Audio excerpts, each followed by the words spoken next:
नमस्कार, news bye scope में आप सभी का बहुत बहुत स्वागत है। मैं हूं मनीष कुमार वर्मा।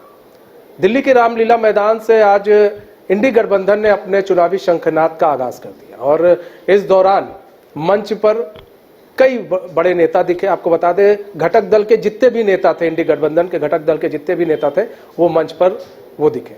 और इस दौरान केंद्र सरकार पर जमकर हमला किया गया। सीबीआई, ईडी, आईटी, हर एक सेक्टर को घेरने की कोशिश की गई और कहा गया कि ये सभी जितने भी संवैधानिक संस्थाएं हैं, ये सभी केंद्र सरकार के इशारों पर काम करती है। अब आज जो ये इतना बड़ा महारैली की गई महागठबंधन की तरफ से, इसके सियासी मायने क्या है, इसे हम समझेंगे। हमारे साथ हमारे वरिष्ठ सहयोगी राकेश रंजन जी से हम जानेंगे। राकेश रंजन जी, देखिए, यहाँ पर आज एक बहुत बड़ी रैली की गई महागठबंधन की तरफ से, इंडी गठबंधन की तरफ से एक महारैली का आयोजन किया गया। चुनावी शंखनाद का आगाज उन्होंने कर दिया, चुनावी शंखनाद किया।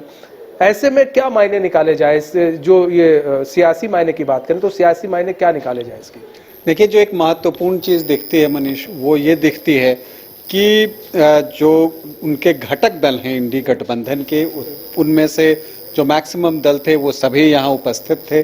तो जो एक एकजुटता का संदेश INDIA गठबंधन देना चाहता है, वो देने की कोशिश की गई इस रैली के माध्यम से। जो है वो तमाम बड़े नेता इस रैली में शामिल हुए। ये इस रैली की खास बात रही। सभी ने अपनी बातें रखी, पुरजोर तरीके से रखी। और जैसा आपने शुरू में कहा कि जो केंद्र सरकार है उस पर वो हमलावर भी दिखे, सारे के सारे तमाम नेता। और यहाँ पर एक और ख़ास बात ये रही कि जो ईडी की कार्रवाई हुई है और उसमें जो है जो गिरफ्तार किए गए हैं, चाहे वो अरविंद केजरीवाल की बात हो या हेमंत सोरेन की बात हो, सत्येंद्र जैन हो, तो इनकी जो पत्नी हैं वो भी इस कार्यक्रम में शामिल हुई। ये इसकी एक और बात थी और इसे जनता के सामने रखने का काम किया गया। तो इन सब चीज़ों को देखें तो लगता है कि सारी चीज़ें ठीक हैं और जो इंडी गठबंधन है वो सही दिशा में आगे बढ़ रहा है। लेकिन फिर लगता है कि क्या सच में ऐसा है? देखिए, दल तो मिले, क्या सभी के दिल आपस में मिले? अगर आप झारखंड की ही बात कर लें और जो सीटों का बंटवारा हुआ है, अगर आप उसकी बात कर लें तो आप देखते हैं कि यहाँ पर जो कांग्रेस है, JMM है, राजद है, माले है, इनके लिए तो सीट है ऐसा दिखता है। हालांकि औपचारिक घोषणा तो इस तरह से करके नहीं हुई, लेकिन क्या लेफ्ट इसमें शामिल है? मैं भाकपा और माकपा की बात कर रहा हूँ, CPI और CPIM की बात कर रहा हूँ, क्या वो इसमें शामिल हैं? जबकि आपने देखा कि वहां पर सीताराम येचुरी भी थे, डी राजा भी थे, तो ये कम्युनिस्ट पार्टी के नेता हैं। तो क्या ये जो घटक दल हैं इंडिया गठबंधन के, क्या पूरे देश में ये गठबंधन जो है उसको सही ढंग से दलों के बीच सीटों का बंटवारा हो पाया?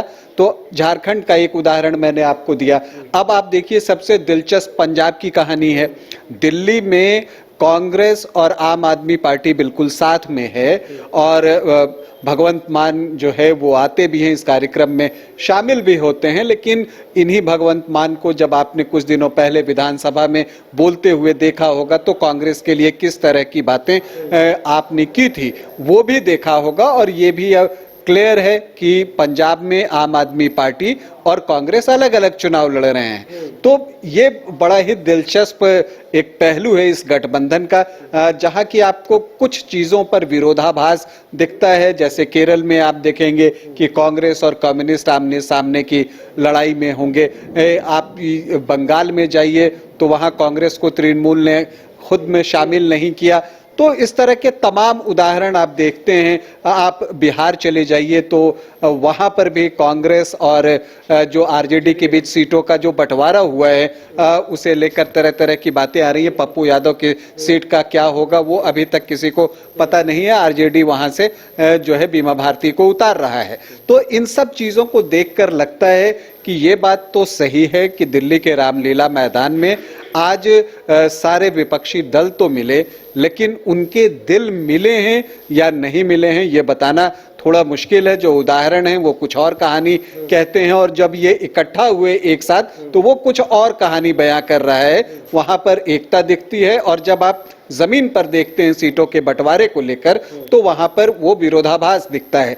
तो ये चीजें हैं, लेकिन अब एक बात तो है कि इंडी गठबंधन पूरी तरह से अपने आप को तैयार कर रहा है। वो एनडीए से मुकाबला करना चाहता है। बीजेपी के नेतृत्व में एनडीए की सरकार फिर से न बने, इसके लिए आईएनडीआईए गठबंधन की ओर से पूरी कोशिश की जाएगी। और मुझे लगता है कि चुनाव पूर्व जो है बहुत सारी जगहों पर उस तरह से फैसले नहीं लिए जा सके। वो एका सीटों के बंटवारे में शायद हमें नहीं दिख रहा हो, लेकिन चुनाव के बाद अगर कुछ वैसी परिस्थिति आती है तब वहां पर मुझे लगता है कि सभी एकजुट आपको ज्यादा दिखेंगे। अच्छा, एक चीज और भी है, देखिए यहाँ पर एक बड़ी दिलचस्प चीज देखने को मिली मंच पर। वही कांग्रेस जो शराब घोटाले को लेकर अरविंद केजरीवाल को घेर रही थी, वही कांग्रेस जो बार बार कह रही थी शराब घोटाले में अरविंद केजरीवाल का बहुत बड़ा हाथ है, जो लोग जेल गए हैं वो सही गए हैं, तमाम तरह के एलिगेशंस लगा रहे थे, आज वही कांग्रेस मंच पर खड़े होकर अरविंद केजरीवाल का साथ दे रही है। ये भी एक सोचने वाली बात है। ये कुछ महीनों का फर्क है तो वो कुछ महीने पहले बातें कही जाती थी, अब नहीं कही जाती। ये दिलचस्प है और यही राजनीति है। देखिए, यहाँ समय के साथ लोग बदलते हैं, गठबंधन के दल भी बदल जाते हैं। बिहार में बीजेपी और जेडीयू की सरकार चल रही थी, फिर जेडीयू और आरजेडी की सरकार चलने लगी, और अब फिर जो है बीजेपी और जेडीयू की सरकार चल रही है। तो ये समय है और ये राजनीति है। तो इसमें आप किसी भी चीज के बारे में अपेक्षा करके ही रखिए। अगर कुछ हो जाए तो बहुत चौंकिए मत। यही राजनीति है, जो जितना मैंने अभी तक समझा है। लेकिन कुल मिलाकर मैं कह सकता हूं कि इंडी गठबंधन ने आज जो एक पॉजिटिव संकेत दिया, चूंकि सारे बड़े नेता इस मंच पर मौजूद थे, कुछ एक आप कहते हैं कि जब इतने सारे दल मिलते हैं तो कुछ जो है विचारों में भिन्नता भी देखने को मिलती है, तो वो सारी चीजें हो सकती हैं। पहली कोशिश तो यही थी कि इसे आम आदमी पार्टी का आयोजन न बनाया जाए, यहीं से इस जो रैली थी उसकी शुरुआत हुई थी। बाद में इसे जो है दूसरा नाम दिया गया। यहाँ पर संविधान बचाने की बात हुई, तानाशाही हटाने की बात हुई, तो उस मुद्दे पर आया।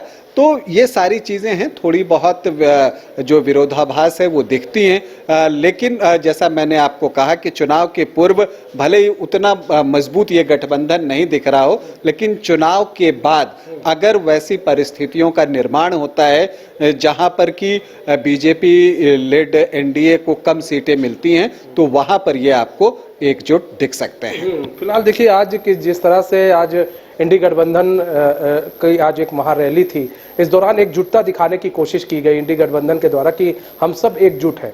लेकिन ये एकजुटता कितने हद तक है और कहां तक इसका पॉलिटिकल माइलेज मिल पाता है लोकसभा चुनाव के दौरान, ये तो आने वाला वक्त ही बताएगा। फिलहाल हमारे इस खास पेशकश से इतना ही। अब मुझे दीजिए इजाजत, तो खबरों के साथ बने रहने के लिए देखते रहिए न्यूज़ बाय स्कोप। नमस्कार।